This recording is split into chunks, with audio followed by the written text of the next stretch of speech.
troisième vin que je propose est un Riesling vendange tardive de 2019.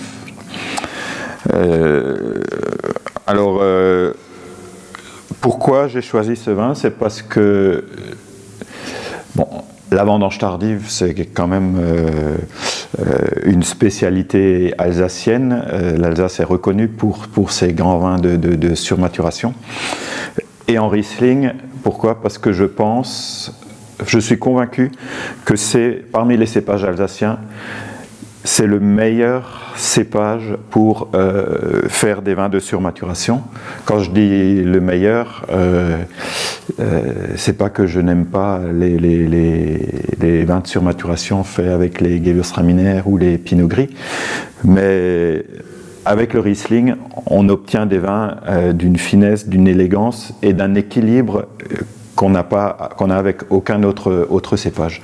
On a en vendange tardive ou sélection de grains nobles cette concentration de la matière, donc une concentration, si on pense les grands constituants du vin, concentration du sucre, mais surtout concentration de l'acidité. Et là, le Riesling est champion du monde, quoi. Donc voilà, j'adore les Riesling en surmaturation. C'est quelque chose que j'apprécie. Voilà. Après, il a un seul défaut, c'est que ça se vend beaucoup moins bien qu'un Gewürztraminer vendange tardive. Quand quelqu'un pousse la porte et me dit voilà, j'aimerais vous acheter de la vendange tardive, alors je lui dis mais en quel cépage? Gewürztraminer, Pinot Gris, Riesling? Il dit ah bon, parce qu'il y a plusieurs cépages en vendange tardive? Eh bien oui, l'Alsace a misé à fond sur et s'est fait son image de vendange tardive avec le Gewürztraminer, et beaucoup de consommateurs pensent que vendange tardive c'est forcément Gewürztraminer. Voilà.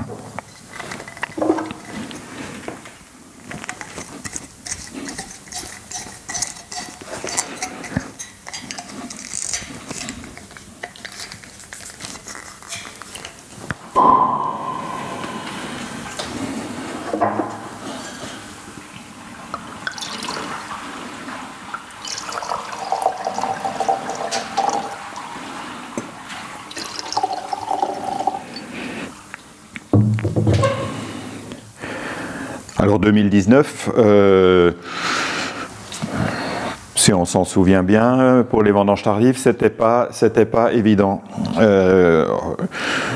J'ai souhaité faire un Riesling vendange tardive en 2019 parce que, alors des vendanges tardives en Riesling, je n'en fais pas très souvent. Mon dernier, c'était 2010. Et je voyais mon stock de 2010 arriver au bout. Je me suis dit, il faut que je retente l'affaire, que je refasse une cuvée de vendange tardive. On était en 2019, qui est un beau millésime, mais les raisins ont du mal à partir en surmaturation, à se concentrer et à obtenir la concentration nécessaire pour la vendange tardive. J'ai malgré tout, en Riesling, j'ai malgré tout réussi à avoir une belle concentration. J'ai récolté ces raisins le 15 octobre. C'était le dernier jour avant la longue période de pluie qu'on a eue. Donc on a fini de vendanger vers 15 h l'après-midi et à 16 h il s'est mis à pleuvoir et après il s'est pas arrêté de pleuvoir jusqu'au printemps 2020. En gros, enfin c'était assez... On avait le temps à rattraper toute l'eau qu'on n'avait pas reçue durant la saison 2000. Je me rappelle, c'est l'année où on s'était vu dans les vignes d'ailleurs. Voilà, 2019, on s'était vu dans les vignes. Voilà.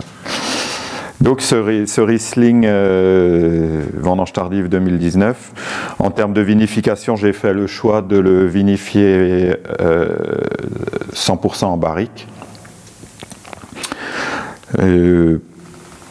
C'est une première, mais je me suis dit, Riesling et le bois, ça marche pas mal. Riesling surmaturé ou des raisins de surmaturation. Et si on regarde autour de nous, dans d'autres vignobles, ça se fait souvent. Alors pourquoi pas avec ce Riesling vendange tardive. Et je ne regrette pas du tout mon choix.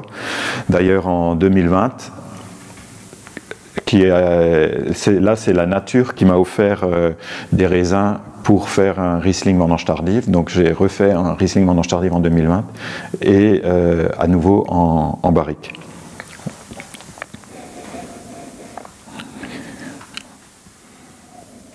Donc là, au niveau du nez, on a un vin qui est vraiment encore, il est tout jeunot, donc encore pas mal sur la discrétion, avec des notes très fines, des notes florales, quelques notes miellées.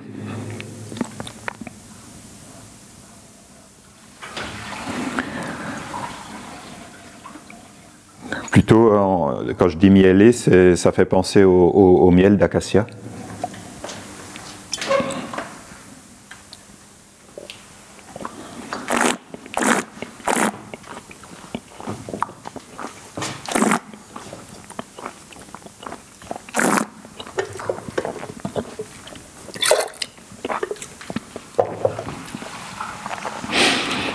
Et en bouche, on a une entrée de bouche très fine, très élégante.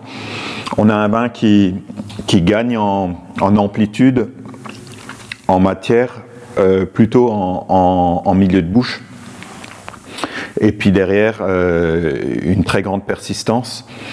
Une très grande persistance sur une acidité fine et sur quelques amers. On en revient, c'est peut-être la signature maison, mais ces amers qui apportent fraîcheur et qui rafraîchissent la bouche et qui amènent beaucoup de longueur et de persistance au vin. Là, typiquement, on est aussi sur un vin où la production n'est pas immense. Est-ce que tu peux peut-être nous en parler ? Oui, alors c'est sûr que pour sortir des concentrations pareilles, il faut de la sagesse dans la vigne en termes de quantité de raisin et puis ensuite de la patience. Et quelque part de la foi pour que la nature amène les raisins à la concentration nécessaire, quoi.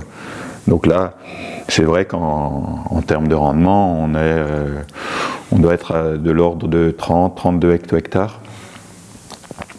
Mais c'est quelque chose qu'on mature déjà à la taille à ce moment-là, quand on veut faire une vendange tardive.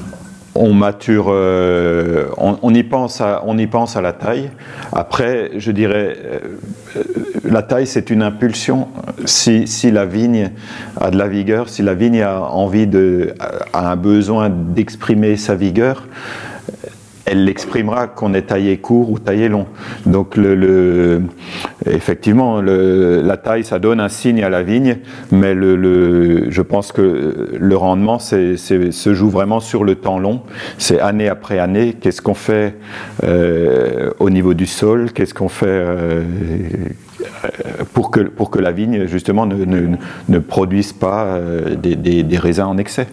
Voilà. Donc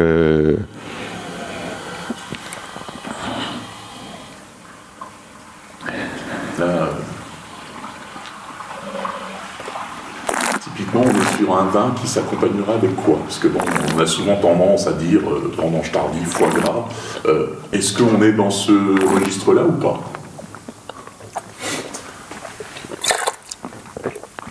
On peut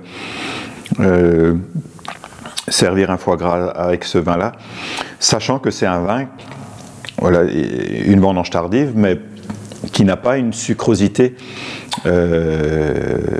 énorme. On reste sur quelque chose de très fin. Donc on peut servir ce vin-là sur un foie gras. Alors vu la finesse, je dirais plutôt un foie gras d'oie qu'un foie gras de canard qui est un peu plus massif. Voilà. Sinon, on pourrait le servir sur un poisson, mais plutôt un poisson blanc, pas un poisson trop gras, avec une sauce citronnée. Je pense que ça ferait un beau mariage. On peut même, justement parce qu'on n'a pas la lourdeur d'une vendange tardive sans la fraîcheur de l'acidité, on a quelque chose quand même, voilà, qui reste équilibré en bouche pour se mettre en appétit, un apéritif. C'est parfait. C'est parfait.